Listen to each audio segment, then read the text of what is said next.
That's the start. You can also, whenever you're here, look back. This is the next slide. Yes, now, I'm just trying to see if I can do something wrong. I never used it, and I thought I didn't know. So let's see if it. Cool. I'm gonna just change for a second. Right back. Oh, Michael, is it on the desktop now? Can I pull up? Okay, I'm gonna eject your drive. Yeah. So I can use the port. I got him. So it's sure one time. I just stumbled across and it wasn't. Women want me fish theory. Pretty bad. Yeah, that's good. I like it. I guess time will tell. We love it. Did it make any, oh, you don't know if you didn't tell. No, it was just just because I saw it, he did. Everything I just transferred from one. We have this Shopify site, which we did never do. We started off. What happened with Amazon's web store? In that case, Amazon, you want to 5% of us. But within a month, I got launching that. I got it. And now they were shutting down.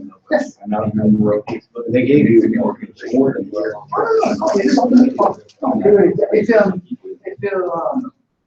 Here we go.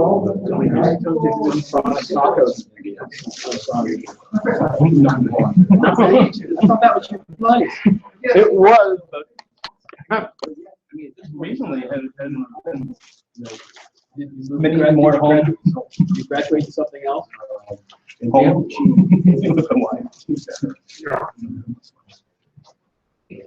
She does run some Facebook ads, which, I mean, we get about 50 people a day coming to the site. And yet, some of the homeless people. And so, what do you do to drive business to your shop? And, but I use what's advertising on Facebook. Really narrow it down. Only look for 75 to 300,000 people. No, actually, marketing. Oh, Steve, check this out. Like the screen. Whoa. Skin services, skincare services, and medical. But you've got hands, you know, now, right now, you put a whole bunch of people in there, all in one box, they're all. Very saturated. So you can narrow it by putting it in. Like I say, I was going to do. Well, Right. in one house, I'll put the fish. So I've been trying to The next box. And basketball. So now, these people that like a fishing and have that. Now, I was a magazine. Have a basketball and like. Now, where you just put fishing. And you'll just people there, and you like fishing or whatever. Something that I would enjoy. Well, I've never done that. But I've tried them. She told me she does it in a way. This is my third year. I'll mention this. She can go on to YouTube. Just put in flex advertisement. Video.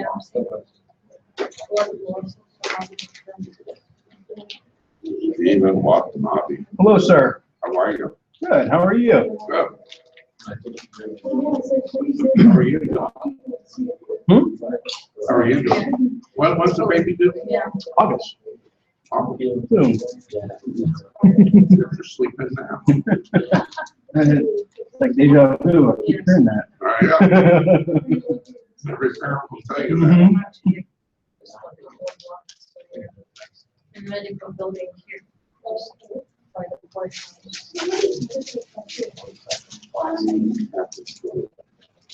For example, one of the services that provided was contrast surgery.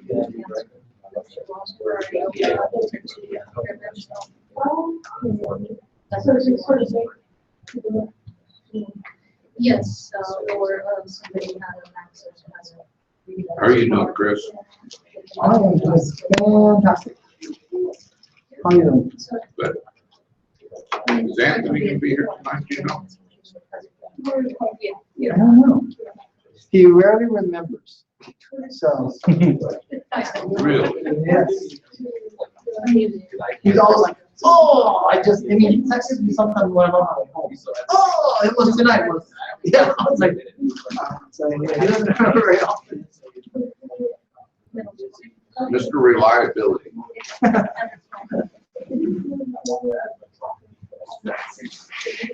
They did the I don't know if his phone doesn't work half the time. That's one of the issues too. I think he heard it all. Does he? Yeah, so. But I'm Hard way to get clients. I used to do that years ago when cell phones were newer. My wife would be annoyed. She goes, I tried to call you, but your phone wasn't on. I go, of course it wasn't. Then you might call me. I remember when I was in high school, pages were brand new. And once I gave that to my mom, that she would be calling me all the time. You were the sort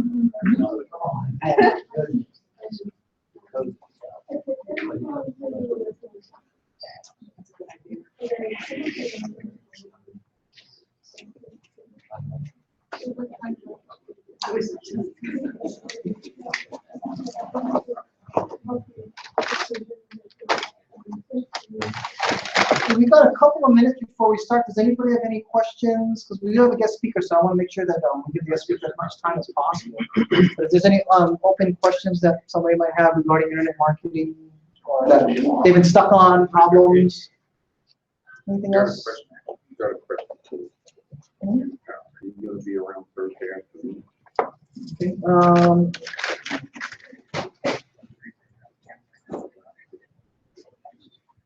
Hang on, let me find the place here. Yeah.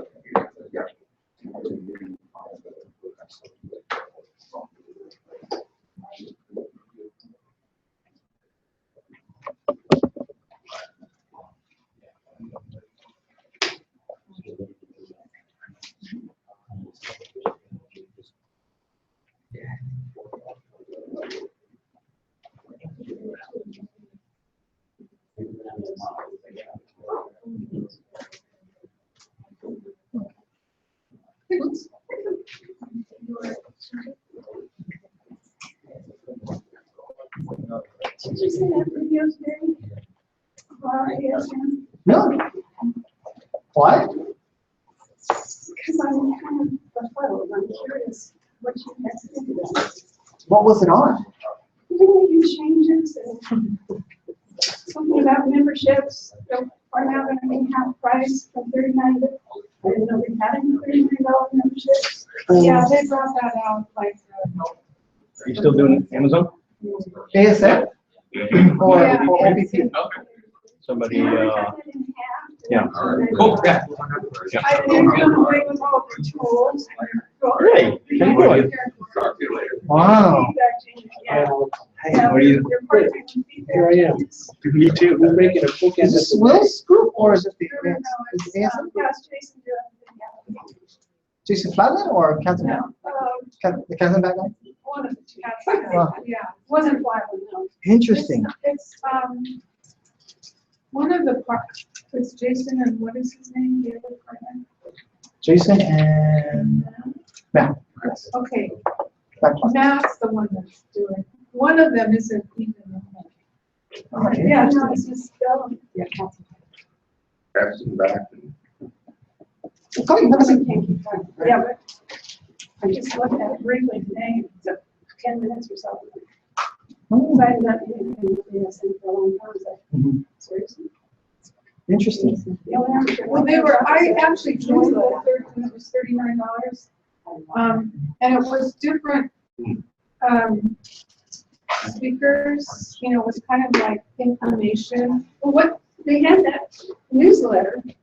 It was a couple years ago. I know, it was overpriced like crazy. It was, different speakers, and then I just realized I just signed up for too much stuff, so I canceled it. I wasn't really, I didn't have the time, so then I saw that one today, where that, you need to have price in my class. We're studying ASM 6, I think it's ASM 6 gets a free one. Huh. I don't know. Interesting. They're just phasing them out, or yeah, so definitely big changes, because I know the other one, he had posted something that his daughter, this was a while ago, that his daughter was married, Hmm. Wow. so what you say was half price. The So membership that they have? amazing, I amazing didn't membership. know. Yeah, amazing, that's right. So for those who don't know what we're talking about, there is an Amazon selling program. Teaches you how to sell on Amazon, and people have done very, very well with it. It was an extremely expensive program, but well worth every penny. I mean, depending on when you got in, it was from $3,500 from when I got in like 2.5 years ago or 2 years ago, and now was what, 4,000 the last time? That's fine. 5,000? Yeah. It walked you step by step on how to sell stuff on Amazon, and it was a very lucrative business if you could get the right things at the right place at the right time and get it up there and get it going and be consistent at doing it. Some people have made millions at doing it and continue to. Stephen and I actually run a business called Solid Search Marketing, and we service a lot of the Amazon sellers with their pay-per-click ads specifically, the higher end stuff. That's something that we do. So there are a small handful of us that actually are ASM sellers. Let's see, what, 4 of us, 5 of us? 6 of us, or so. Yeah, there are Amazon sellers, and I still believe it's still a platform that you can make a lot of money on. Absolutely. If anybody's still interested in going into that niche, it is still something. There's a lot of word, oh, it's oversaturated, and if you do it right and you're consistent at it and you are willing to go and take a couple of risks, because you may have to go through a few products before you find the right one. But it's like batting. Step up, you swing a couple of times, you may miss, but if you hit that home run, it can set you up for the rest of your life. Seriously, it's quite amazing in business like that. The good thing is that every time you swing, and if you do miss, you adjust, and you get better, and you get better at it, and you can make it. So, but there are some that actually first swing hit it out of the park, and that's kind of like how almost every business is, isn't it? Chris, Yeah. one thing, a friend of mine, she's Chinese, Mhm. Michelle Soy, she lives in England. She says that Amazon right now is actively training Chinese manufacturers on how to list their products on Amazon. I've seen that, yes, and that is actually a big problem right now on the Amazon platform. Is actually Chinese hijackers too. I just brutally taking out whole categories of everybody, and they're sending counterfeits in, and that's hopefully Amazon fixes that. You know, that's gonna be. But they're right; they're actually training them, so that's an issue. So tonight, how many of you are first timers?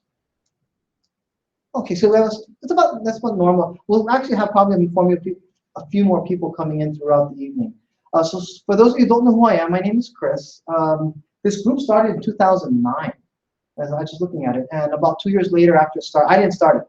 A friend of ours, Will Matos, began it, and 2 years or about a year later, he had a growing family, and he got very successful in internet marketing, and he couldn't run the group anymore. So I took it over, and with the help of people like John, who've been around long timers, and people that share their knowledge, this group has become very helpful in my business and in so many different ways.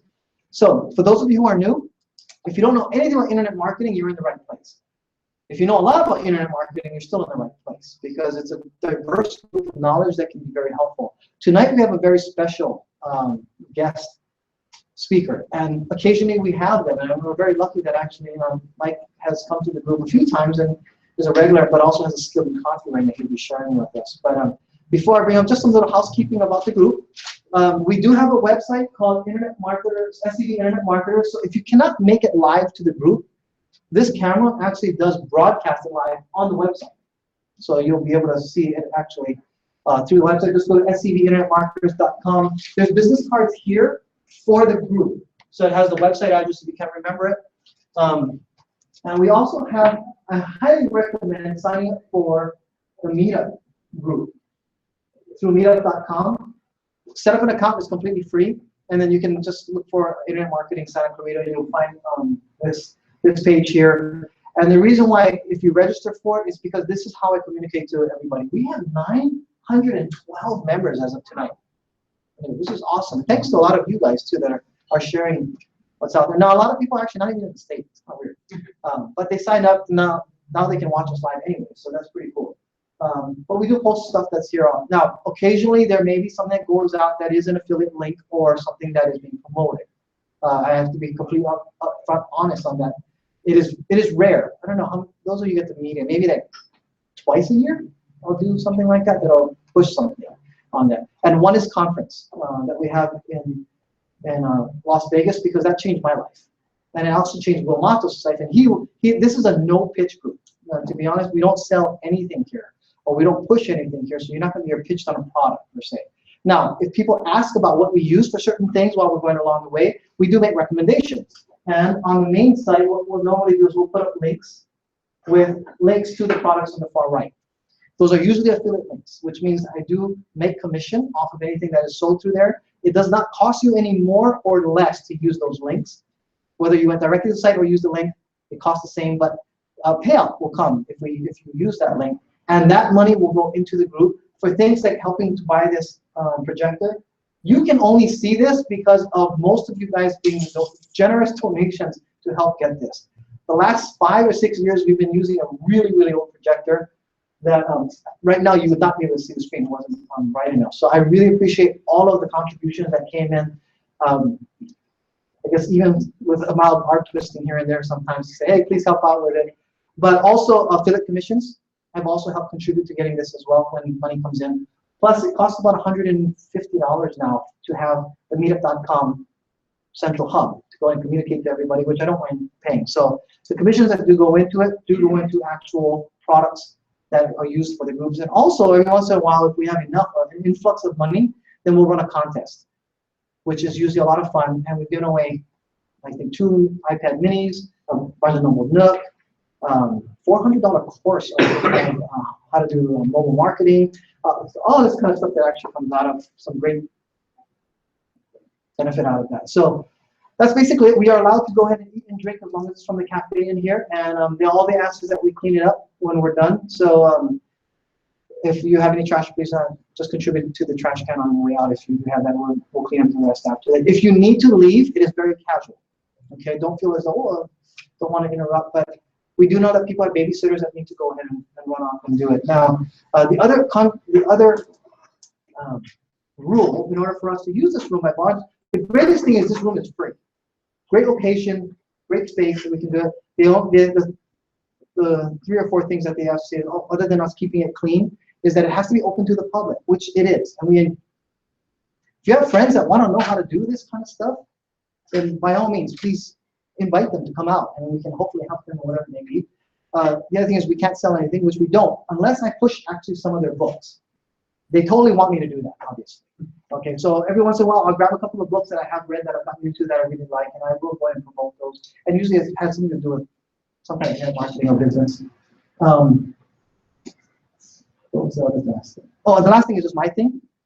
I don't want anybody to ever leave without asking a question that they have that either came up in their mind while they're here or that they brought. So if you have a dying question about anything internet business or marketing of any sort, we have some really smart, really smart guys in this room and ladies that are here to be able to ask. I know, I would say 40% of what's out there on the internet on how to make good income and strategies and different things. Okay, and that's after, I don't know how many years that, 7 years of doing this kind of stuff. But the other 100% of the knowledge that can be shared is from everybody else in this room. And nobody here that I've ever come across is really like, I'm not going to tell you. I mean, it really isn't. This is one of the greatest things of why it's been going so long is because the knowledge shared is available by people here in the group. So please, if you have any questions, please feel free to ask it. Like, do you have time for Q&A at the end of your? Okay, so tonight, I want to bring him up, but before I bring him up, I just really want to stress how important copywriting is, and I'm sure he'll be going into that. I've spent literally a few $1,000s on courses and books, and if you read my email, I still kind of suck at it because I don't practice it enough. But I understand the importance of it, and I understand what a lot of things you should not do when you're actually writing a copy. Now, even in my email that went out, obviously I didn't use all the techniques to do a lot of sales, but there's a very fine art to doing it, and those who can do it well, it's such a blessing to have them to really share with us. So without actually, does anybody have any questions if they may need to leave or that they want answered that we can answer for them regarding internet marketing of any sort? What time is it? Oh, so we do end officially at 8:30. Most of us don't get out of here till like 10. And that's because at 8:30, we kind of officially close up, you know, so we give people a comfortable time. You're free to leave. But between 8:30 and on, while we're picking up chairs, it's open for discussion to ask questions and, you know, talk to some of the other people that you know have knowledge. And if Mike is hanging out and you want to ask some more direct questions about your personal incident, he's here to answer some of those. Then maybe you can grab him for a few minutes. But we ended at about 8:30, and you're free to leave. But like I said, it is casual. If you know you have to get the babysitter relief and you need to leave a little early, feel free to go ahead and do that as well. Okay. Yes. I don't know if you already answered this, and I apologize for being No, late. no. I know you're streaming live. Is this going to be recorded and then uploaded to Oh, actually- view later? As soon as it's done, it has a report. Oh, great. So if you ever want to scvinternetmarketers.com, and if you need the web address, there's a business card here that has the web address. My email is on there, and most of you have heard this before. I'm horrible at replying to email, so I apologize in advance. You have to usually email me by this. I'm asking a second time. By the second time, I feel guilty enough that I'll usually respond faster when I have time to sit down and do it. But a lot of times I'll read stuff and I intend to reply, but I just run out of time. So I apologize in advance for that. But if you do want to reach out to me, then by all means, grab a card. You can email me that way, or if you want to catch me on the side, you know, I'll give you my other email address that I'm more likely to see more often, because this group email is a little less shown. So if not, I apologize. I lost the email that I actually told that had your bio on, and I looked for 2 days on it when I was trying to write the email, but I didn't have it. So if you don't mind, if you don't mind, besides knowing that he's a copyright expert, that's pretty much the extent of what I have. I apologize for that too.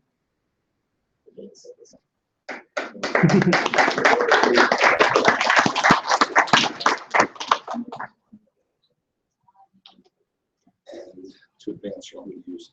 Oh, I got it. So while Chris is doing that, So all you need to do is hit this middle button and it advance. the middle button will advance. This. And if I want to go back, If you want to go back, you have to let me know. I don't know how to do it. Just let me know. so I've had kind of a unique path that's gotten me to copywriting, and probably the only difference between the two of us is I bought the same courses, but I've spent more time, and we'll talk about why I found copywriting to be so important. I think it's important in everyone's business, but I'm an engineer by trade. I run large kind of technology organizations. I've done R&D, I've done marketing, and now I coach and work with small businesses fundamentally around turning their businesses around or getting them unstuck when their sales volumes have been flat or are dropping. And copywriting and the identity of the business is almost always the first place to start, because so few people get it right. So copywriting is such a large field. With the time we have tonight, there's no way we can do more than scratch the surface. So I've got a whole lot of stuff to throw at you. I don't do formal presentations, so I'd like to make this as interactive as possible. Stop me. I'm actually going to ask questions and all those kinds of things. It's a little tough. You may not be able to read along with me, but we'll see how we do. So tonight we're going to talk about copywriting and where it fits in the marketing mix. I'm going to talk about what I call the marketing equation, which is really the framework in which copywriting has to work. Talk about generating headlines and sub-headlines, why they're so important, and some techniques to do that.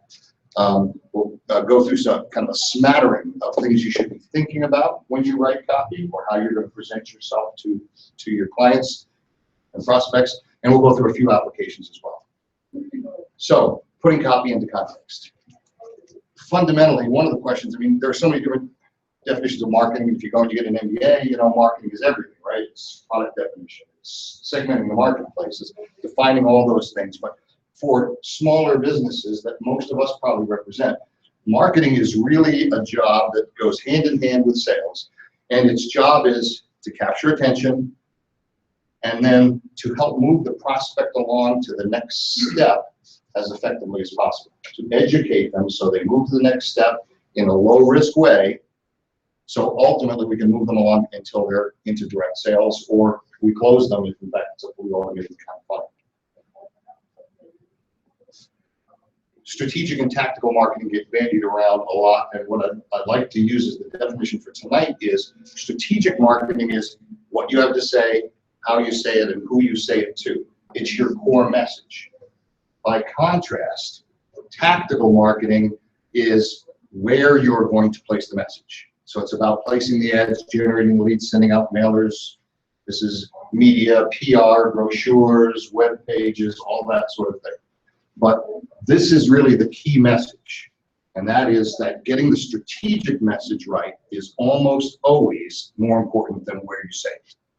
Clearly, you can be out in the woods saying it to nobody and destroy the value of it all. But if the message is wrong, you're doing yourself a really big disservice. The general mantra that we use is that marketing is about having something good to say, saying it well, and saying it often. I want to break those down a little bit and talk about what that really means. The having something good to say is really about what your company or product or service stands for. And that's kind of an iterative loop between who it is you're trying to serve and what they need, and being different, being fundamentally better in a way that matters to them. We call that the inside reality. What's amazing, if we go back 15 years to the Yellow Pages age, which was the way in which many of the people who represent the kind of businesses that are typical used to market. The world was very easy if you knew how to market. But the reality is you got a chance to position yourself once all year, right? If you took a fundamentally superior position, nobody was going to catch up for you for another 12 months till they had a chance to buy an ad that tried to copy you or they tried to come after you, right? You had a chance to position yourself. But if you took a look at what was in those Yellow Pages ads, they all fundamentally looked the same. For a couple of reasons. One of those dynamics still exists today, which is the people who sell the media don't really understand marketing, so they steer you in the direction of what they're used to doing. But if you take a look at moving companies or roofing contractors or whatever it is, every one of them is going to say, you know, excellent service, high quality products, free estimates, tell you when they went into business, and do absolutely nothing to differentiate themselves.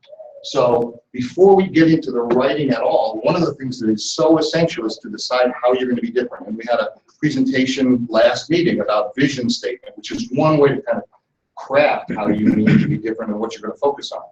But really getting your difference clear is the essential first part. The second thing is to say it well. We had in a meeting, I think several meetings ago now, we had a woman named Marissa Murgatroyd here. And she, it was probably the first time many of us had heard the fact that they've now said that we as human beings, our attention spans are down to about 6 seconds because of the way we interact with all our digital tools. And the thing you should realize and think about with that information is when somebody's landing on your website or your landing page or reading your postcard that came in the mailbox, you have 6 seconds to convince them it's worth their time to go further, right? And as she said, well, that's shorter than a goldfish. I mean, we are getting to be a society that works all on taglines, et cetera. But fundamentally, our goal in saying it well, which is where copywriting fits in, is to make sure that the outside perception matches the inside reality. When you took a look at those Yellow Pages books where everybody's ads were the same, it wasn't that their companies were really the same. They just didn't know how to say it.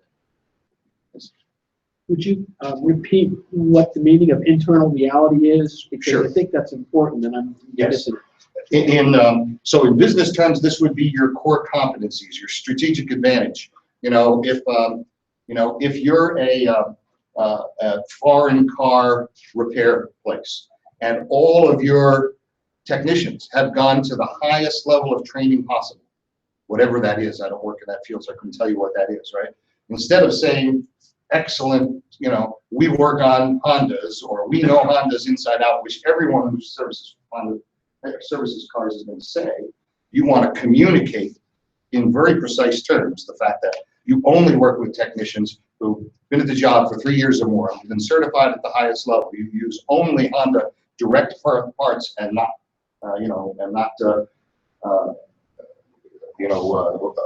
aftermarket parts, etc. So it is what makes you different. And in different kinds of businesses, there are different things that are important. As we'll see when we talk about some of this stuff, sometimes what we pick to point out and talk about isn't all that important to the customer. So this really also has to start with, what do they value? If you're in the construction space, they value you showing up on time. They value your estimate and your final cost looking the same, right? There are a whole bunch of things that are typical of the biggest pains and concerns of your customer. And you want to excel in those spaces and build your business to do that and then communicate it well. Okay, thank you, great question. We talk about communicating with power, passion, and precision. We can't just use lackluster words. More than that, we can't use platitudes. We'll take a little bit, we'll talk about that a little bit more, but platitudes are those generic, excellent customer service, highest quality. They're the kind of things anyone can say but have become meaningless. Has anyone heard, we have to broadcast on radio station WIIFM? Anyone never heard that before? Okay. The acronym is, what's in it for me? You have to put it in words that mean something to the prospect, not to you. And most of us actually market from our perspective, and that's 180 degrees off. We have to be emotion laden, and we really have to target our messages. Finally, we need to say it often. I just want to make 2 comments there. Just like attention spans are getting shorter and shorter, it turns out that sales are requiring more and more touches. I think the number is now somewhere between 7 and 10 touches is where sales are actually made. So few of them are actually made the first or second time. And if you talk to professional salespeople, or you talk to internet marketers like us who are putting together email sequences, etc., how many times are you touching them? Because if you're not touching them with new information and in their face at least 10 times, you are leaving a lot of revenue on the table. So multiple touches is really important. And then there's this concept called accelerated discontentment. It really came out of the field where, or the space where people were sending out postcards, for example. Imagine that you produce aftermarket copier toner, right? The kind that gets, you buy the old shells and you fill it with toner. And you're trying to, the reality is, if you're in a business like that, pretty much everyone you sell to already has a source of toner. So you're trying to displace someone who's supplying their toner. And if you just go out there once and say, I'm ISO 9000 certified, I do this wonderful toner replacement, and hit them once, the only chance you'll have is if for some reason they're looking for a toner manufacturer that day, which is very unlikely.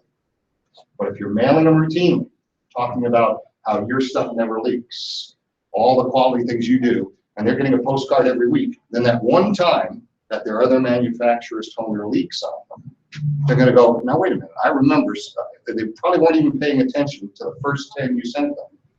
But when they do get that postcard, they say, I remember something about somebody who does this and their stuff doesn't leak. That's your opportunity to change. So the message here is, say it well, but you've got to say it often as well. You've got to make sure you're saying it frequently enough. Now, that's not really copywriting, but make sure that you do that from a performance standpoint. So what is copy? Copy is about saying it well. It is fundamentally salesmanship in print. In fact, there are those people who would say copy includes what your salespeople have to say. That instead of going out and trying to find these Herculean, leading edge, really talented salespeople, you want average salespeople working to an extraordinary speed, right? You want to take what it is that is said to sell and have everyone say.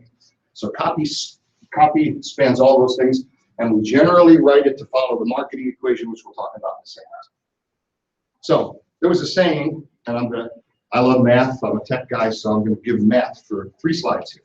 So the most important tool in marketing is anybody know what goes in this quote? It's from a marketer out of Dallas, Texas, named Rick Harshaw, who ran a company called Monopolize Your Marketplace. Anyone want to guess what goes in that blank? Brain? Data. Hook, brain? The answer is the calculator. The most important marketing tool is the calculator. Meaning, you need to be able to work backwards and say, lifetime value of my customer is $500 in profits. If I close 50% of the people let's say I'm willing to put a fourth of that up for my marketing cost to get them, $125 is a quarter of 500. If I'm going to close 50% of the people I meet, that gives me $67.50 to the people who end up in the sales conversation. And then I can work my way all the way back to what a prospect is worth. And if you can't do that, right, and if you're not tracking the numbers, then you have a fundamental problem. And that's why he says the calculator is the most important. We do this now with dashboards and all kinds of other ways to see our results. But the math is important. And the thing I want to mention is this is a formula you may not be able to read, which says prospects times your conversion rate times your price times your frequency of purchase is your profit. Okay? And here's the point I want to make. Copy fundamentally affects how many prospects you're going to get out of your ad budget. What fraction of them are you going to convert? How good a price are you going to be able to get? If you can describe your product or services with more passion and in a more compelling way, you can demand a higher price. And if you have something that needs to be bought more often, or you have a back-end offer, same thing. Copy really plays into every one of these. And mathematically, ignoring the algebra behind it, what it means is copy improvement to the 4th power. Improvements you make in copy will improve profits to a very high degree. Meaning if you can make a 20% improvement across the board in your copy, you'll increase your profits by over twice. On the other end, if you can make a 50% improvement, which isn't that tough, when you start looking at, geez, I get 5% of people to convert from my landing page, if I can get 7.5, that's a 50% improvement. If I can make those changes across the board, I will multiply my profits by a factor of 5. So not only is this heavily leveraged, but the other thing is one of the reasons as a business coach and consultant, one of the reasons I go in and look at copy and the identity in which you're portraying it is that there's really no increase in price to do this better.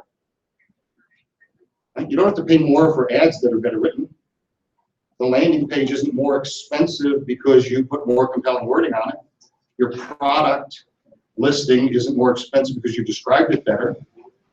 If you can write it in a compelling way, these improvements are free. The payback is extraordinary.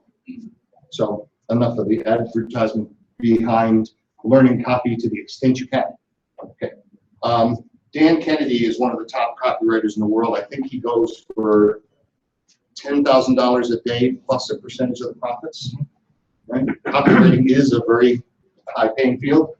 Can anybody, who's got the best eyes? Who can read what's up there for me? Anybody willing to read that off? Sure. Please. Sales and subtlety rarely go hand in hand. In today's environment, the ordinary and the normal are ignored. The cautious and calm messages go unnoticed. The words in print and online media cannot just shout.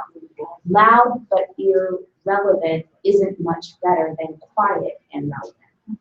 Okay, we've got 3 of these. Anyone else want to do the second one? Sure. Please. Loud grabs attention, but you can't convert it to interest. We have to be sensational and attention commanding, but we have to do it in a way that establishes relevance and credible authority.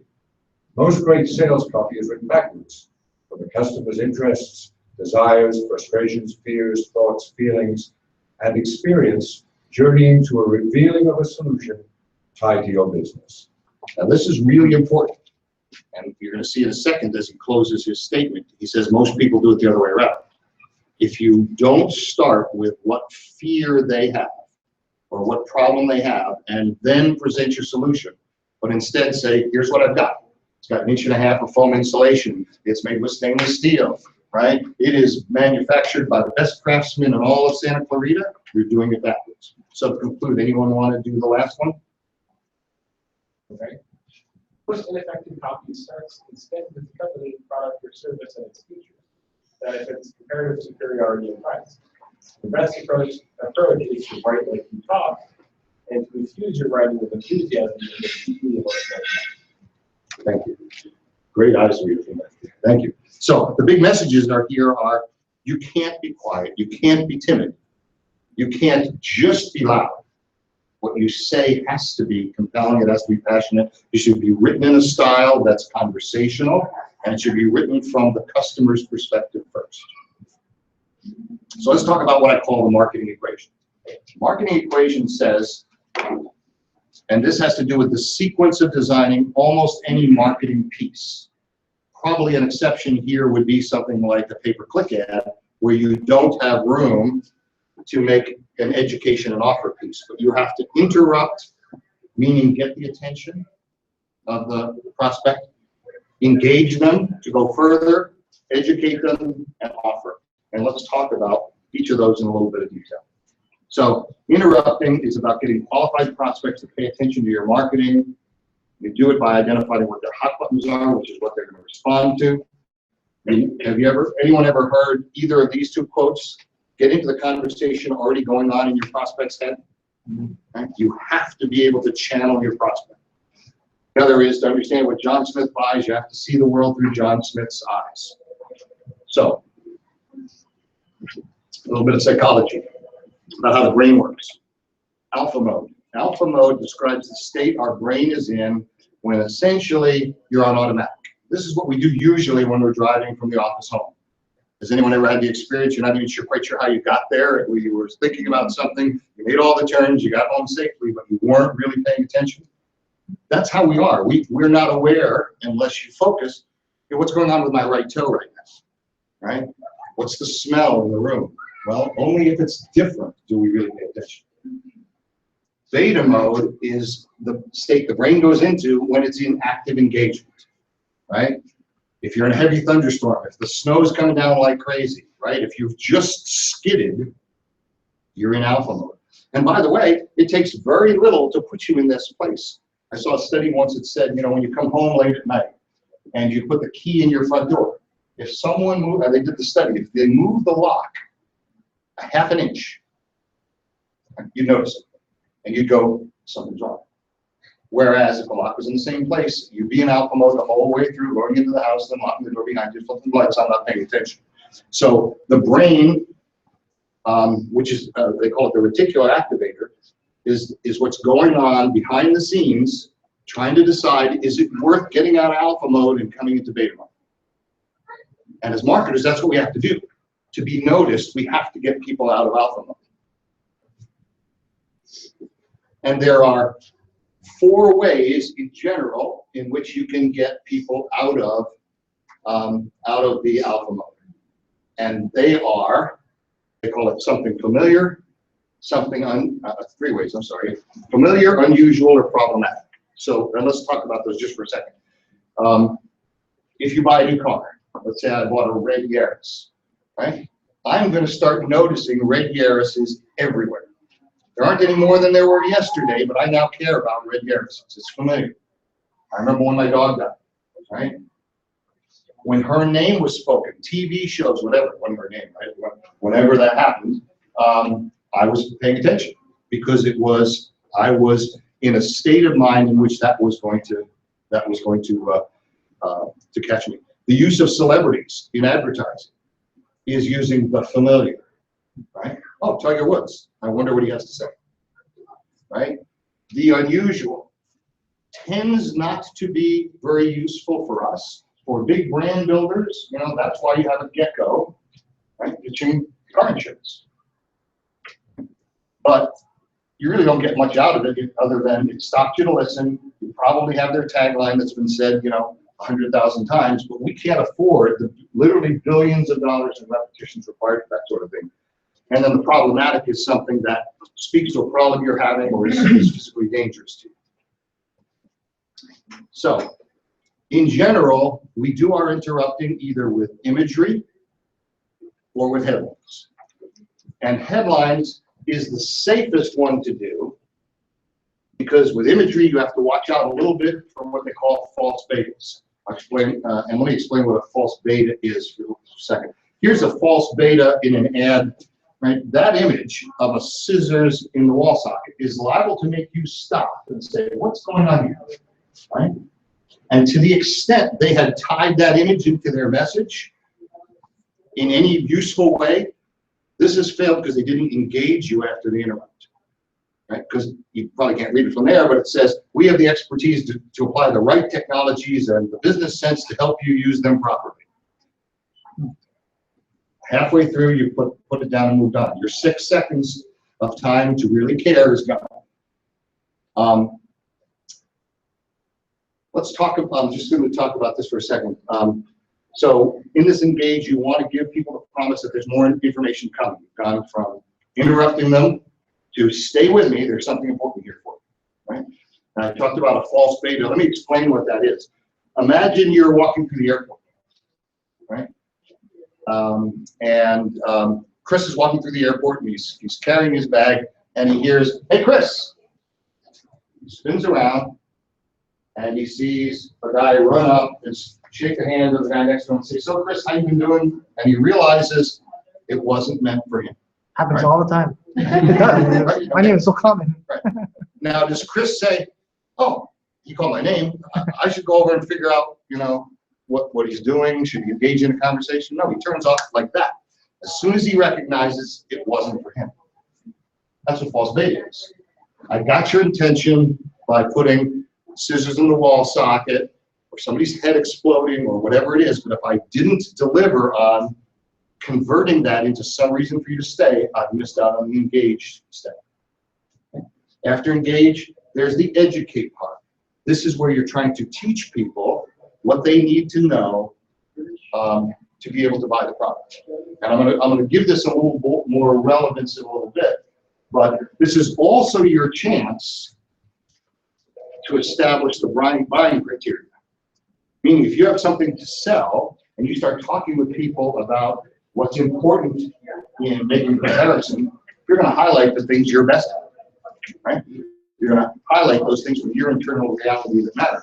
How many people have seen ads where there's a big, usually for software or online services, and it's, Infusionsoft Blue is this, and Gray is this, and it compares it with all the others, and there's check marks, and there's all the different features, right?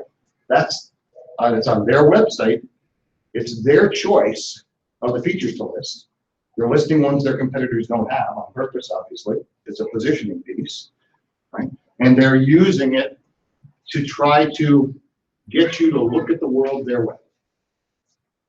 The educate piece is really important, and I'll talk, as I say, in a second about why. And finally, you need to make an offer. And every marketing piece you do has a job to do. If this is a landing page for a lead magnet, its job is to get, and does everybody know what that means, by the way, when I say a landing page for a lead magnet, right? So its job is to get people to fill in their email address to get the lead magnet. That's the offer that's put there. However, if you go internal to a website and you're trying to sell this thing, it might be a 2,000-word sales letter. It could be a video sales letter. Every one of those pieces has to have a very specific offer associated. Just as a very quick look at how these things kind of come together, here's a website for a child psychologist. Nice and professionally done. It's pretty typical of what we see out there, and it's an awful lot like those yellow page ads we talked about. Here's a listing of all the things he specializes in: emotionally disturbed children, behavioral problems, teen pregnancy, etc. There's a video that greets him and tells him how much he wants to work with his people, and for a free consultation, call. Let's talk about this for a second. So the first thing is, he hasn't really targeted anyone. If you came here and you had 6 seconds, and let's say you had searched for substance abuse, right? Would you even get to the fact that this page, which doesn't, parenting advice and resources, that headline does not resonate with substance abuse. You'd be lucky if you found it here, right? So it's not tailored. It's not tailored to what we have to deal with. And the offer is call me. Call me is too big a step for people who've just shown up on your website and don't know you from Adam. We'll talk about that again in a second. However, if we were to rebrand this website as we did, so now the headline, by the way, this is now about child behavior, not about bullying. Are you sick and tired of the yelling, screaming, and belligerent attitude of your child? Headline to grab your attention isn't going to resonate for people coming for substance abuse, but there's one for substance abuse and there's one for bullying, right? The engage is now you can discover the secrets. Hey, there might be something for me. And the offer is much lower hurdle. It's give me your email address and you'll get a list of this stuff. And now you can decide whether this guy's credible enough to spend your time on the phone. Because the reality is most people consider that phone contact to be setting themselves up to be sold, and they have no desire to do that until they're much further along the process and much more committed to working with you. So let's talk about headlines and subheadlines, and some of these things will kind of come back together. So we always want to write for a specific audience. I want to make sure that that part's really clear, right? If we speak to multiple audiences, then we need multiple landing pages. We do not want a landing page that tries to put all of it out in front of the same people. You will not get under the 6-second hurdle, right? Focused copy is always more useful. The second thing, and this is really important, we're going to do, if you don't mind, a little bit of an exercise here. There's a thing called the buyer's journey. It's also called the educational spectrum. And what it basically says is, look, a buyer who knows nothing starts on the far left here. We call them future buyers. And this is, at this point, the questions they're asking are, what does this do for me? Why should I buy it all? Right? After they've learned some things about why should I buy it all, they get they're closer to a purchase, which is here. And now it's, well, what about all these objections I have? Now I'm gonna give this some more clarity in a second. Finally, when they move to being closer to now buyers, now it's who should I buy it from? Why should I buy it? Why shouldn't I buy it? Who should I buy it from? Everyone has to go through this path, and you need to know where they are to make sure that your copy hits them appropriately. Let's talk about that for a second. And by the way, the further they are to the left, the less risk they're willing to take to get information from you. The further they are to this side, the more risk they're willing to take. And by the way, almost everybody, and this is true, pay-per-click advertising, for example, is largely speaking targeted at these people. Everybody says, well, you know what? People out searching on the internet, with these keywords, those are buy keywords, these are the now buyers. And it's true. But now buyers are only 1 to 5% of the marketplace out there. These are folks you can be cultivating and using that educate to prep for what it is you actually have to sell. So what I'd like,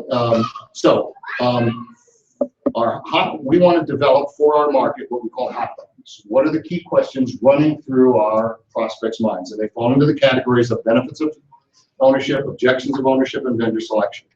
So let's just do a little exercise here for a second. Let's say we were collectively putting marketing together for a LASIK surgeon, right? So a prospect who's trying to understand benefits of ownership. What are the benefits of ownership of getting LASIK surgery? You can see. You can see, okay. Good one. We're going to talk, by the way, about emotional appeal as well. So that's a big one. Saves time. Saves time, why? No contacts need to be stuck in No your contacts. hand. Okay. Saves money in the long run. So it saves money, right? No glasses, which is an appearance issue, right? Mm-hmm. So I don't have to wear those damn glasses. I look like an idiot wearing glasses, right?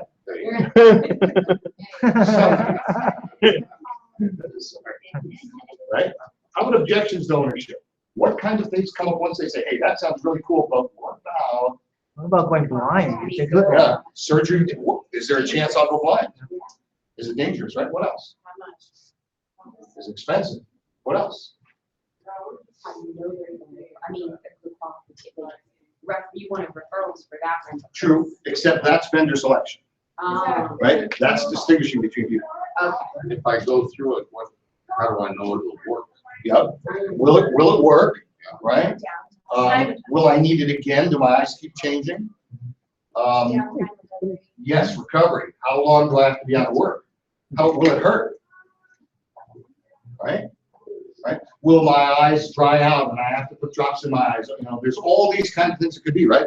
And then vendor selection, we won't spend the time. You're getting the ideas. Absolutely. Is this the best equipment? How many have you done? What's the failure rate? Right? What are your credentials? Okay. What are your prices compared to somebody else's? So here's a headline writing methodology, and we're actually going to go through one in a second. You want to define your target market, the objective of what you're writing for. I'm going to give all of this a little more life. I keep promising you stuff that's coming, not here yet. Define the usage of the piece, understand the buyer's journey focus, identify the hot buttons, and then write the headlines. And the best way to do this, especially if you're not a professional copywriter, is to use what we call headline starters, meaning previously successful headlines where you can swap words in, right? Depending on what it is you have to say. Now let's, by the way, let me make a point about this buyer's journey. Let's talk about LASIK surgery for a second. So if I'm going to advertise LASIK surgery in a senior home, which of those three areas, could you put us back to the buyer's journey? It's two back, I think.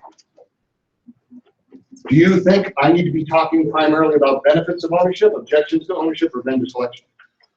Benefits of ownership, because if you're in a nursing home, why at my age do I need it? Well, okay, good point. Maybe let's so people in their 50s. Let's say we're going to put this in the AARP magazine. Okay. They probably know what LASIK surgery does. If they haven't had it done yet, where are they? They're in objections to ownership.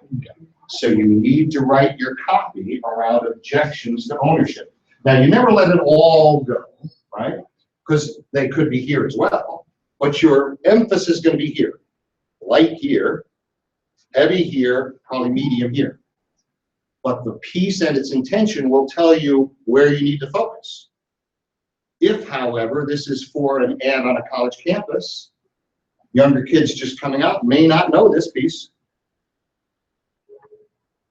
The ad has to be different. The focus has to be different. And so your messaging and your internal reality that gets leveraged is all the same, but you've got to speak to them to what their hot buttons, what their concerns are in that particular place. All right, so let me catch up with this.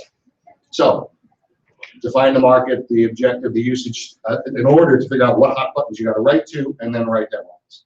So here's an example: a commercial painting company, right?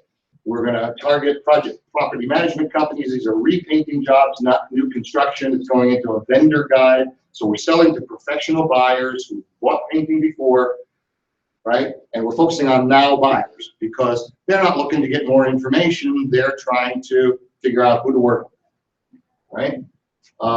Their hot buttons are: how flexible can you be in scheduling? Do you offer rush things? What's the quality of the paint? What's the quality of the prep work? What's the quality of the painters? What's the professionalism? This is what you need your focus to be because of who you're messaging, where they are in the buyer's journey, and what their hot buttons are. And then, I'm not going to spend a lot of time with this, but in the what I call the headline bank, right? They've taken some very standard wing headlines and just switched it over for painting, right? This is an information offer. Hire no painting contractor until you've carefully reviewed our painting manifesto, right? Free report tells you the 12 areas where painting contractors cut corners. A dozen dirty tricks of painting contractors. Most are totally undetectable unless you know what to look for. You are going right in on the emotional and hot buttons of somebody who's buying professional painting, right? For time purposes, I'm going to skip through the rest. The categories of headlines, and I'm going to encourage you, we'll talk about it in a little bit, to keep a swipe file. How many of you keep swipe files of advertising and stuff like that? Great idea to learn from folks who are doing this professionally. And there are particular areas to look, right? But you may want to put them into categories. This is just one way to categorize headlines.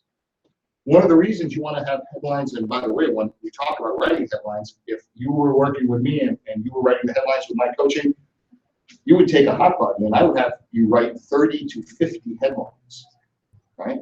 Just to get your juices flowing, and because once we picked the few to start with, we'd be testing them like crazy, because there's nothing more important than testing headlines in terms of marketing performance, right? And the other thing is, you don't want to be stale in front of your market. You don't want to run the exact same ad. You can make the same point, but with headlines that come from a very different perspective, right? Something that's news announcing XYZ, right? Or how to 5 ways to do something will look different, but the messaging inside is going to be very similar.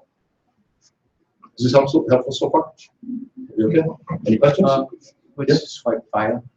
Swipe file is where you would take either marketing pieces that come to you, or you go online and you find somebody who does work like you, and you say, wow, that was a good headline, and you screen capture it and you put it away in a file. So when you get to writing your own stuff, you have examples.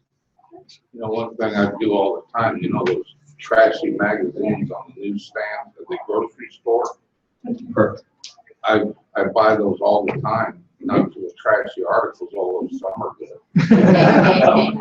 But the headlines, those people are professional Yeah. headline You are writers. That's how they sell so many magazines. So- They're some of the best in the world at it. You must have seen what was coming. Let's talk about that. It's perfect. So this is, these are 50 multi-hot button headlines. These are ones that have performed extremely well in other markets. I have a list of about 200 of them, and afterwards, if you're interested, I'm happy to email them to you, because it's a great exercise to swap out for your own business. So you have proven stuff. Some of this, by the way, goes all the way back to the 1900s in terms of this stuff, because it's all about getting an emotional reaction, right? One very small point I want to make is your headline should always be written with the first letter of every word capitalized. It's for readability. Forget what they taught you in English. It's just true if you're doing this and you're trying to get your paper graded, you want the articles to be small letters, etc. You want your headline to look like this: 5 surefire ways to lower your cholesterol. Every word capitalized. You do not want all small, nor do you want to go back and forth just because some of the words are articles. Who cares? It's about readability. Just like good grammar, in fact, can get in your way of speaking conversation for the audience you're writing to. So you're exactly on. Learning from the grocery store. We're going to come back to this one more time, but what do you suspect are 2 of the hardest marketplaces to market into? If you were trying to put marketing together, where is really cluttered and really hard? Grocery store. Magazine. True, but well, okay, but what I mean is car advertising really hard?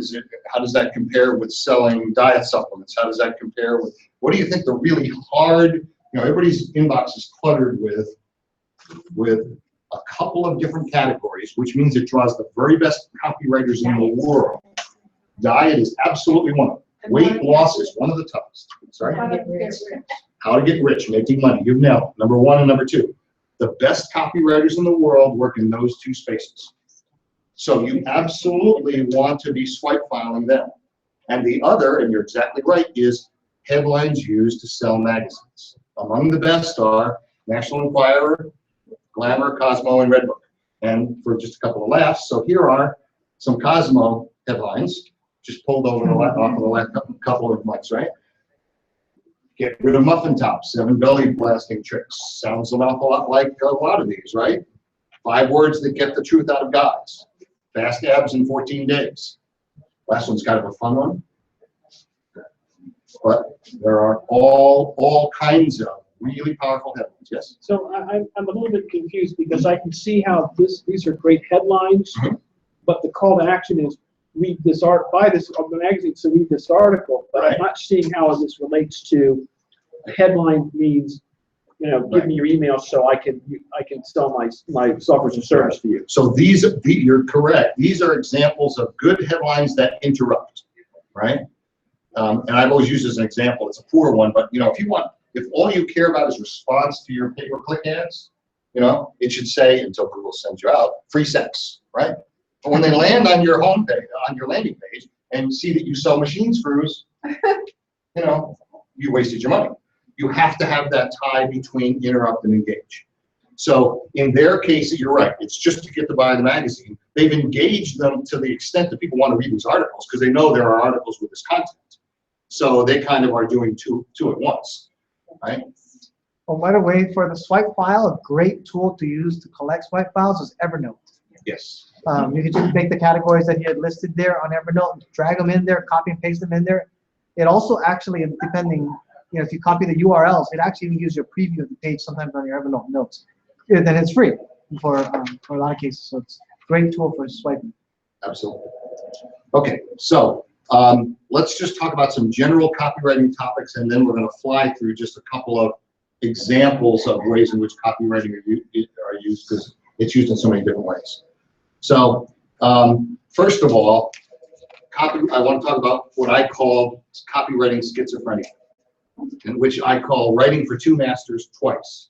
The first is, and this is a really important point, it's called the lizard brain and the logical brain. And it's been pretty well shown that when people make a purchase, they make a purchase on an emotional basis, but they justify it to themselves using logic, right? Sometimes it's justifying it to themselves using logic. Sometimes it's, well, I'm going to have to explain why I just spent $1,000 on this to my significant other. So I've got to be able to explain it. I can't explain it from the perspective of how it made me feel, or how I think it's going to make me look younger or feel more virile, or whatever it is. It's going to have to be the logic. You have to write to both of these brains. You have got to engage the emotion, and you've got to make your case. The other thing is, especially with long form, meaning long length copy, you have to write for the two kinds of readers, the skimmer and the thorough reader. The skimmer is the person who says, I think I'm generally interested, and I'm going to just read the headlines and the bullet points to try and get the point out of this, because I sure as heck I can sit here for 20 minutes reading somebody's videos, reading somebody's sales letter until I know this is of interest. So some people skim only. Some people read thoroughly only. That's just how they operate. Some people skim and go back and read. But you need to have both paths in your copy. And when you're writing for the skimmer, in the old days when you used to get direct mail, this is when you would get something that had a highlighter on it and things circled, right? And arrows pointed, little notes in the margins.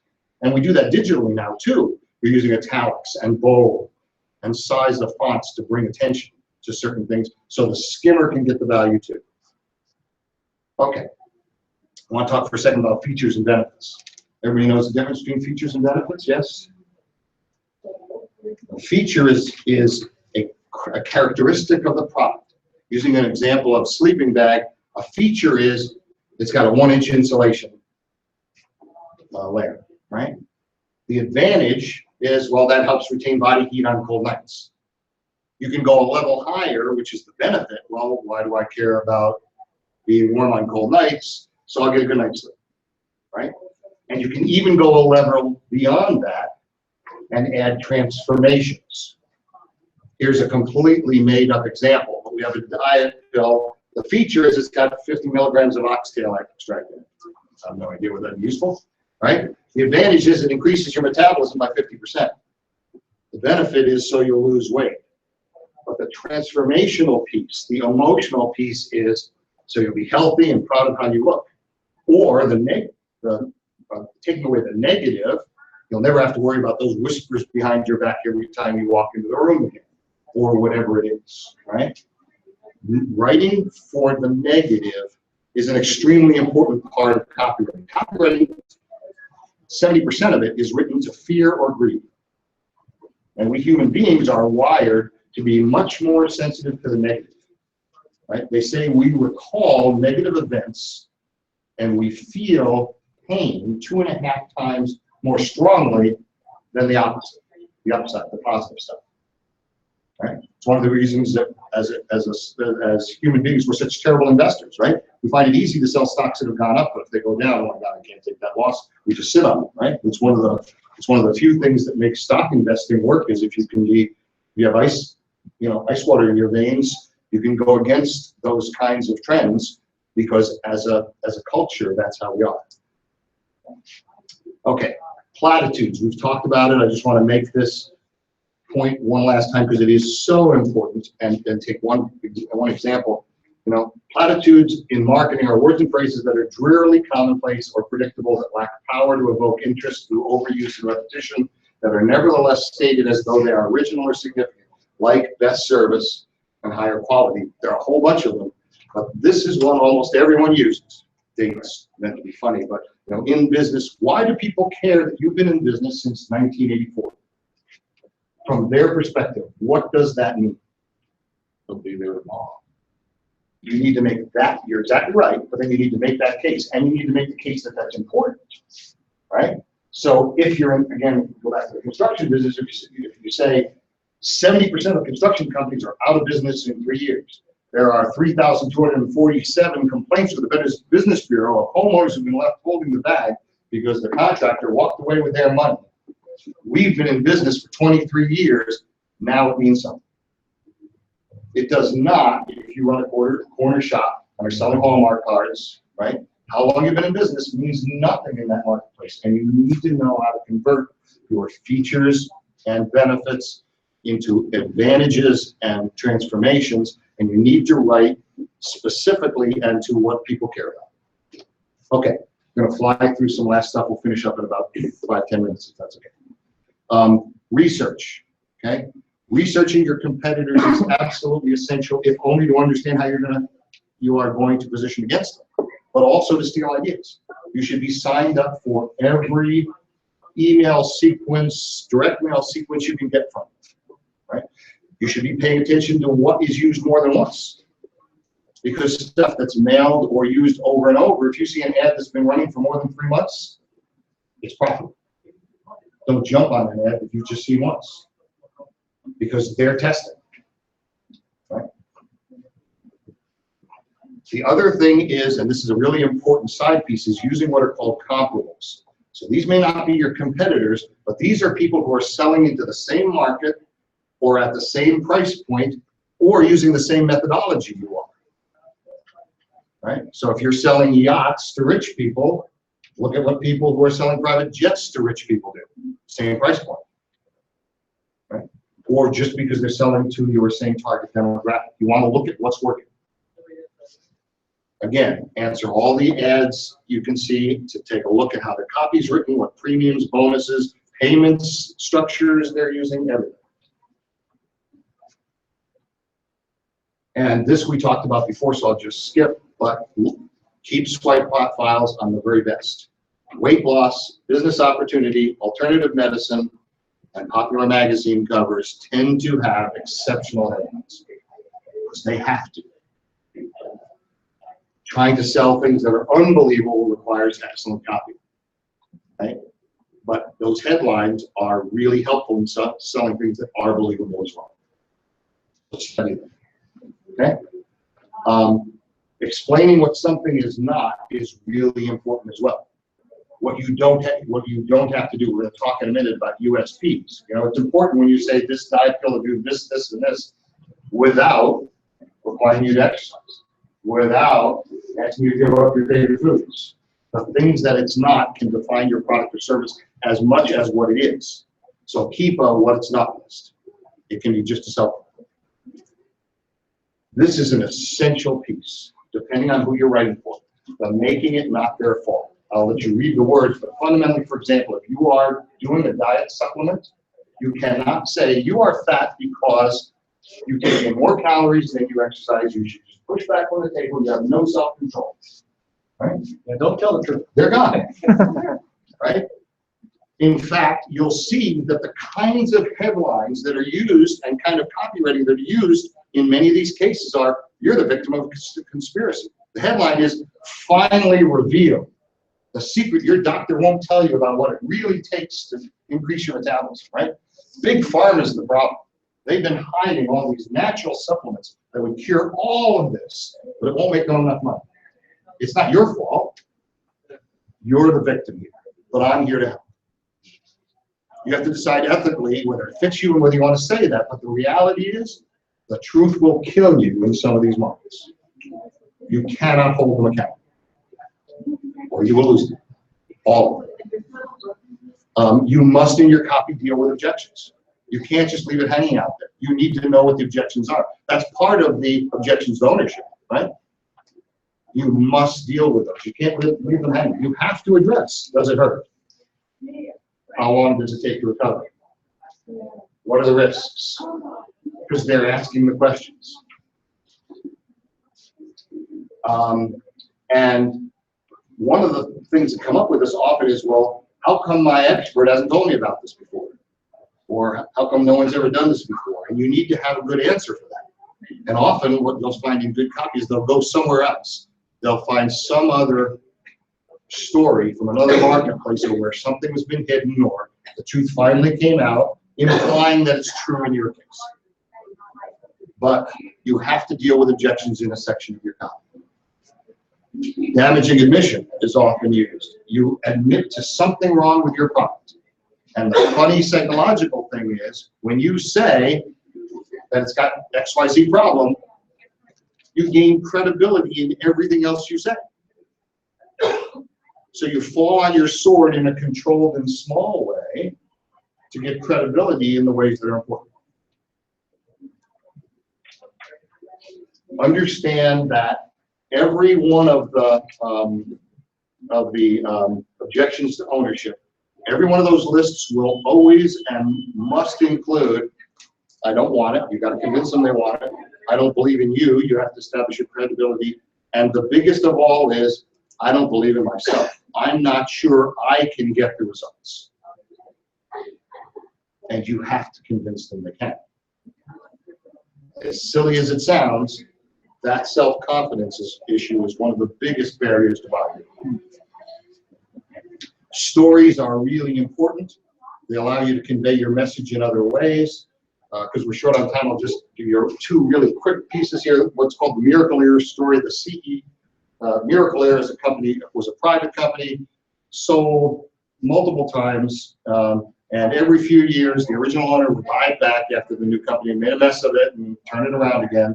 And when a copywriter goes in, they usually try to understand what the company's story is and how it got where it was. So it turns out, because one of the biggest problems in selling hearing aids for older men is we hate saying we need hearing aids. Right? It ages us. It's a demasculating, is that a word? Kind of thing. Well, it turns out the owner of Miracle Ear was a World War II pilot. 67 kills in the air. Down 3 times, captured by the enemy, crawled back through enemy lines. I mean, a true hero. His story and telling about the fact that he invented and uses these is kind of like it is your fault. In this case, it's not unmasculine to wear hearing aid. But you're not saying it isn't masculine to wear a hearing aid. You're using the story to tell that. Dan Kennedy has a wonderful story where you can't say, look, buy this, have some courage, change your life. Instead, he tells a story of a house cat that always sat on the kitchen windowsill, staring out, wanting to go outside, appearing to want to go outside, and one day somebody left the door open. And his mother was crying and screaming, the cat was now going to be lost. He went out looking for the cat. We've been out for a day now. He was in the bushes, near the windowsill, tied up against the house, afraid to go too far from what it was comfortable with. He tells the story in a way that would bring tears to your eyes, and the message, which is very powerfully given, but not directed at the reader as an individual, is don't be afraid of it. Make a change. don't be limited by your fears. But you can't say don't be limited by your fears. You have to tell a good story. This is often used building trust through a common enemy. This is notes from elsewhere. Probably doesn't play in California, but for example, you want to sell to Harley owners, right? Take on the bike helmet. You know, the people trying to put the bike helmet laws in place, right? Some of the best fundraising copy is stopping the enemy from doing something. You can get people enraged about the government or politics or politicians, depending on which way they swing it, right? His example here, you know, he had great results with a newsletter that said, get clients as often as the sun rises and Hillary lies, right? He aimed for a conservative group, and they loved that because that's how they saw it, right? It rallied them together, right? For small business owners, by the way, ad agencies are usually, oddly enough, a group they often don't like because they've never delivered good results for them. They're charging an arm and leg. They're always trying to push them on building brand, etc. But if you can find a common enemy to rally your tribe around, you get credibility in the mix. Lastly, this is really just all about telling stories. We've probably all seen it, especially in alternative health. This is, you know, how did they find this special cream that removes wrinkles in the, you know, in this mud in, you know, in South America that was, you know, when they found these natives who were in their 90s and looked like they were 20, right? You know, those kinds of stories. Stories to make mundane things exciting are key. So I'm going to skip forward. Let's just quickly talk about applications. Very quickly, I'm going to just talk about elevator pitches, landing pages, and sales letters. Elevator pitches, everybody needs to have one. Everybody needs a USP. Just like with the rest of copywriting, a formula helps. I'm going to give you a simple one and a hard one, and I know you're not going to be able to write these down. If people want copies of the slides, I'm happy to give them to you. You know, this one is in the, here's the formula, but let me just put it, if I may, into the application. You know, we help overweight people to lose 10 to 20 pounds of body fat within 1 month without ever feeling hungry or deprived or sweaty from exercise, even if you failed at every diet you've ever tried. So the formula is, who do we help? What do we help them do? Without what? This is the, it's not, what it's not, remember from our list? And this is the hook that it'll work for you. Another example, we help understaffed business owners grossing $1 to $10 million a year to pay the least amount of taxes legally possible without adding a minute of extra work, even if their bookkeeping's a mess. That formula works in almost all businesses. So to the extent you're trying to promote your business as a whole, something like that is extremely powerful as a structure. There's a longer version of it. I won't bother with that, but here's one. I'm just going to read it for you because it's small. This is what's called a 60-second elevator pitch. We build wooden fences for homeowners who have old, worn-out fences that sag and lean and who are concerned about the safety of their children, the looks of their yard, and the resale value of their house, and are looking for a fence that will look good, last a long time, have no hidden charges or fees, and are built by certified uniformed fencing specialists. So far we've done the what do we do for whom, right? We've taken some of their hot buttons and put them into what they're looking for, and now we start to spin our unique piece. Most people who buy fences aren't even aware that materials used are critical to the fence's longevity, and that almost all fencing companies compromise on the quality in order to offer a lower price and get jobs from customers who don't know any better. For instance, it's critical that the posts and rails be pressure treated or they'll sag, et cetera, et cetera. And we offer the following to educate you, and here's how we make ourselves different. This kind of formulaic approach can be really helpful in laying your business out. You have to also focus it on the hot buttons of who you know your customers to be. So if you have one that you're talking to, what you say is going to resonate. Landing pages, anything you're doing on the web, you got that 6-second rule, right? The things we always look for, we call it landing page appropriateness. You should not have a single landing page that all your pay-per-click ads dump into, right? Work with a tutoring company, right? Tutoring company sells SAT prep services and study skills and academic tutoring. They're advertised differently. You don't want to go to a page like that child psychologist that lists all the things you do. You want to land on a page that says, test prep and why we do it so well, right? Or how we can turn around your math grade. You actually want as many landing pages as you can to have this keyword fit. You obviously have to be professional. Generally speaking, nowadays, social proof, reviews and testimonials, if they don't see it, credibility is tough. You need to integrate those things, and obviously you need something actionable. These pieces here are really just about what your offer is. And then, if you're writing a sales letter, sales letters are generally structured like this. You have your headline and your engaging subheadline. Your salutation, generally the way you engage people is say, if you want to blank and blank without blank, then this is the product or service for you, right?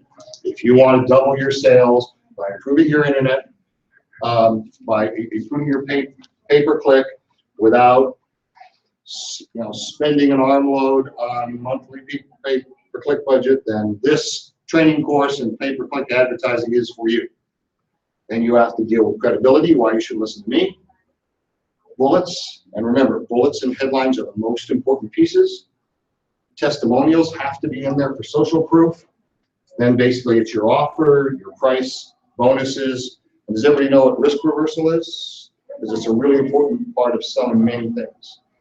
Risk reversal is essentially the guarantee. The idea is you will sell more by saying 30-day money back guarantee, or use it for 60 days, and if you don't experience this, send it in for your money back. And most people are terrified of giving those kind of guarantees because they know they'll have to give some money back. But the reality is they almost always lift sales far more than their costs to make. And if you don't provide a risk reversal, meaning the term risk reversal means I'll take the risk on for you. Right? And there are extreme risk reversals. Try it, use it for 60 days. If you don't like it, I'll send you your money back and an extra $250. I'll send, keep, keep all the bonuses. Just send the product back and you get all your money back. They're all meant to make the person say, oh, this is easy. I can always get my money back. And for an awful lot of people, the stuff sits in a garage or on a shelf and never gets opened. And the lift in sales is extraordinary. And then this issue of limited supply or deadlines are really important. Marketing technology today can make those real. You can pull down order forms and the like at various times, unique to each subscriber, etc. So there are lots of templates for lots of different kinds of things. I just wanted to let you know that there are such formats, but start with hot buttons. Headlines first. Headlines get used throughout your copy, right? They get used in your bullets. That's absolutely the place to start. And I'll say one other thing. We talked about the two paths for the skimmer and the full reader.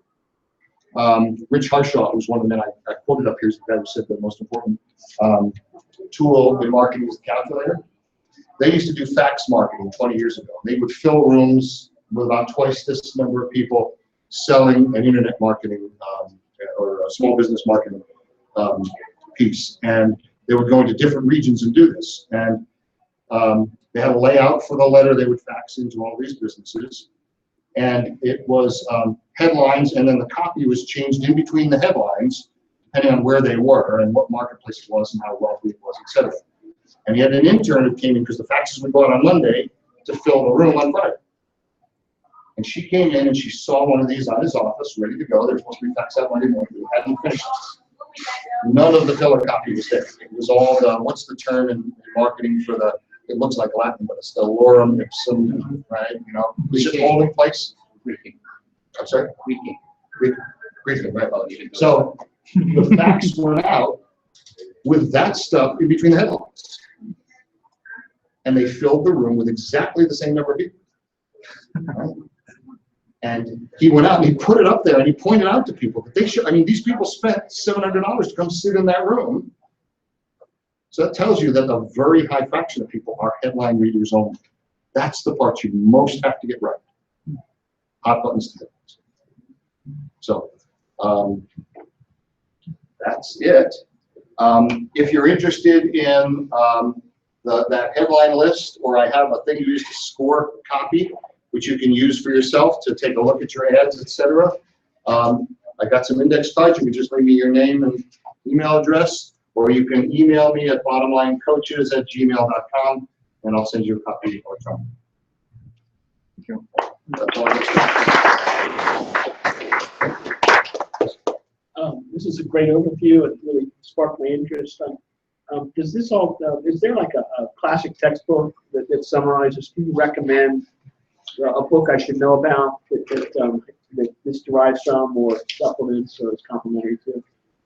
It's from a lot of places. There are some copywriting courses from, I think it's called AWAI, it's the American Writers Association, something or other.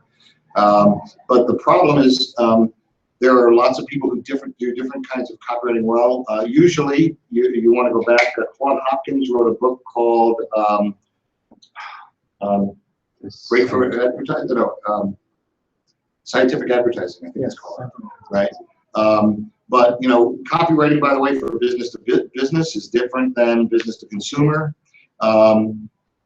I would, and an awful lot of this depends on marketplace and experience. So I'd say swipe files, and then the best people I know: John Carlton, Jay Abraham, although he's not so much copywriter anymore.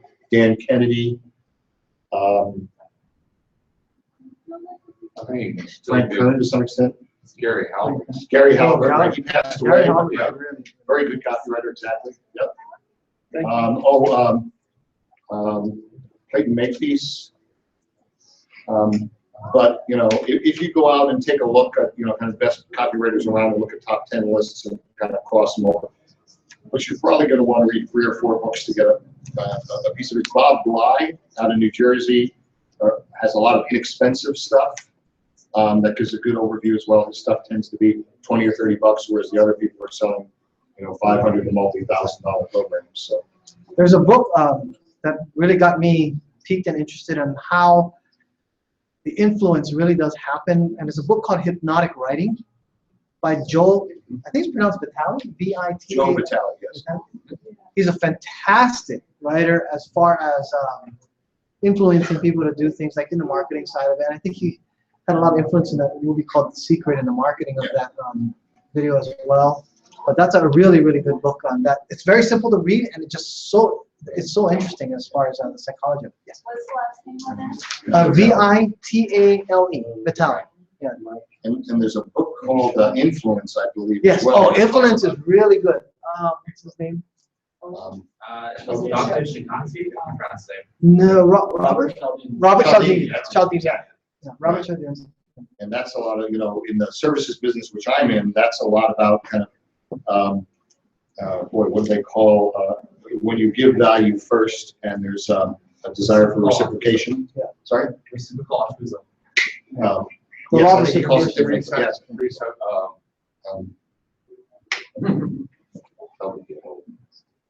Missed it? Question or? I was actually wondering what your name was again. I'm sorry? I was actually wondering what your name is. My name is Mike Inchlick. Okay, so I was looking, I need to hire a copywriter. reciprocity is the word. Reciprocity. Perfect. Yep. Another, which is not really a copywriting book, but it's a great book that actually helps you understand people and what makes them get influenced. So his name is Mike's name. But how to win friends and influence people.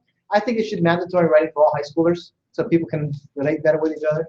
But I had some of my staff actually learn it that when I worked in my other company, had them all read it, and none of them had read it. And when I made them read it so that we would walk and then we would talk when we took a break, we'd walk and talk about it, and they all said it enlightened them immensely. So it's a very, very good book. If you've never read it, I highly recommend it. How to Win Friends and Influence People. Is it Dale Carnegie? Dale Carnegie. Yes. Dale Carnegie. I have a question.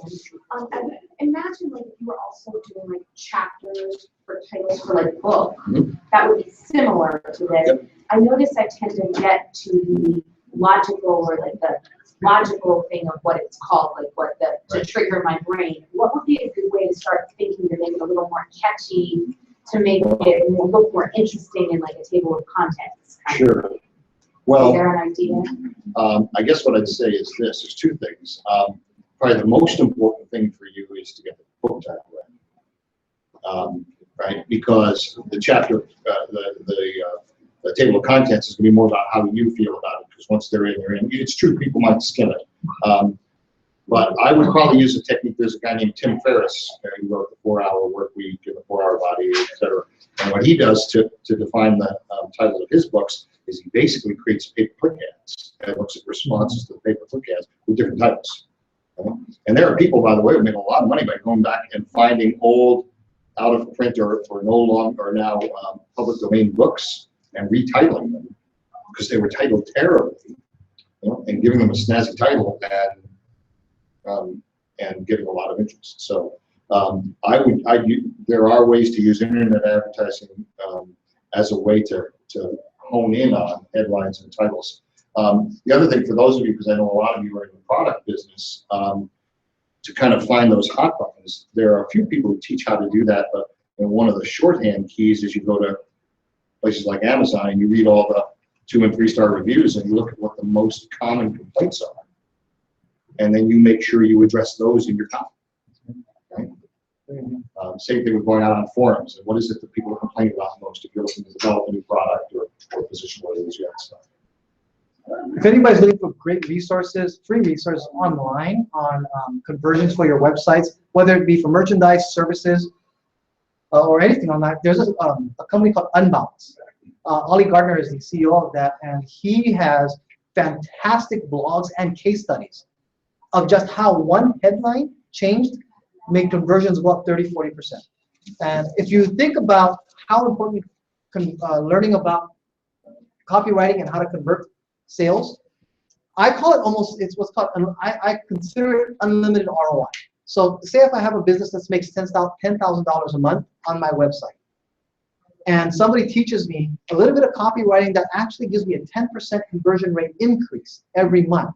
So now my income has gone from $10,000 to $11,000 per month. Now, if I hired a consultant like Mike and I paid him $2,000 for that headline change, and now month after month I am making an extra $1,000, my ROI on that investment on somebody who actually taught me, or I read it, or invested in myself to get copywriting done, I now have an unlimited ROI as long as my business is in play, and that change has been made forever.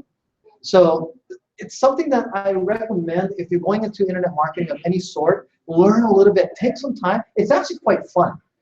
I mean, it is hard work because for some of us that are very technical and analytical, it's a little hard because there is an artistic talent to it. But it doesn't mean that guys like me can't learn it, because you can actually start learning fundamentals. And there are actually, like how Mike, see, if you get a hand on his slides, he had the formula on there on a couple of slides. All you need to do is follow the structure, put it in there, and you've already increased. I guarantee if you've never used any copyright technique and you use his formula on there, you will have increased your chances of converting probably tenfold in many cases, because most of us will say, I want your money, this is what I'm selling, buy from me. It's totally effective, but that's what we've been taught to do if you don't know anything about copywriting. I mean, you're just basically asking for their money and seeing if they'll buy because you think it's the best, when you're not actually trying to influence them in any way that's really going to be helpful for them.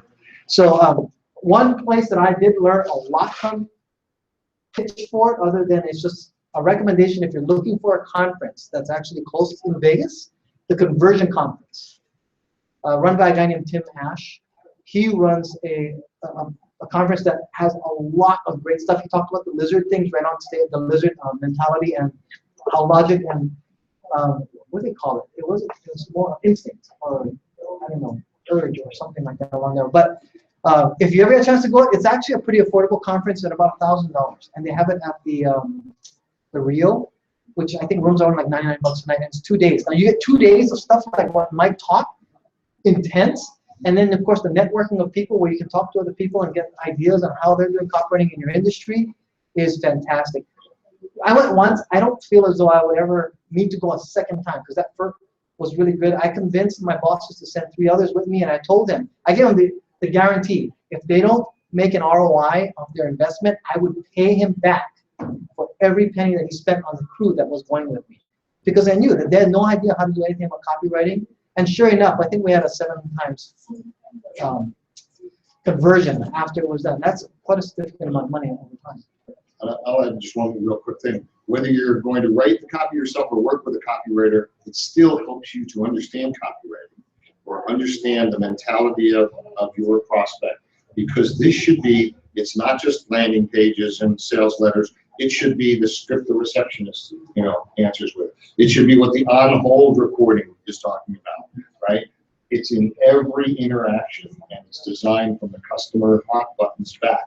And frankly, the copywriting pro is expensive to come in and say, you figure it out, go interview my customers, figure out what the hot buttons are. Now you're talking about 3, 4, 5 days at a couple $1,000s a day. That's expensive compared to you saying, here are my hot buttons, here's what I need to write for, and somebody can go away for 4 or 8 hours and turn a project around. If you really want to start getting deep in this stuff too, as far as the psychology of getting people to be convinced, watch infomercials. So they spend millions on the copywriting itself. Yeah, that's really good. That's one, by the way, you'll probably pay your investment off in copywriting by being able to resist ads you currently have. Yeah. I know that formula. This doesn't apply to an ad machine. This was from when they sold, hair tonic in 1920, right? Who's the other one? Well, I was gonna say there's a gal, Karen Thaxton. Yeah. Who's a copywriter. And her website is Marketing Words. Marketing You can Words. sign up for her emails, and she'll send out emails a couple times a month. She doesn't tell you everything. She got some real good examples before down here on her website. And, you can sign up for free and see what you like. I'm a big fan of a guy named Ray Edwards. I don't know if anybody listens to him, but he was actually a master copywriter. He did Anthony Robbins copy for his commercials and market. And some of the larger, he charges $100,000 for copy and a percentage of every sale. And he actually turns down more work than he doesn't like to do it anymore. But he has a free podcast, The Ray Edwards Show. And if you scroll through it, you'll see his podcast on certain things of his formula. What does he call it? There's a formula he called PASTOR, and I don't remember what the acronyms were on that one. But if you ever get a chance to look at him, he's also another great copywriter that can teach a lot. And his podcasts are online. Ray Edwards Show. Really high-end copywriters tend to be arrogant as hell because they have plenty of people banging on their door. They know they're making tons of money, right? And when you hear them tell their stories, one of the biggest challenges a copywriter has when working with a client is, I'm making this up. It's like I worked with Chris and gave them this wonderful headline. He said, well, my daughter-in-law is an English major at Brown, and she said you should use the past tense here, and you should have a comma here, and I really think you need to add this piece here, and eventually the value's gone, right? So you have to be willing to talk conversationally and powerfully in ways that isn't a literature skill. It's a copywriting skill. And what we've said about swipe files applies to everything. It's not just headlines, it's the layout of their sales letter. It's stealing bullets, right?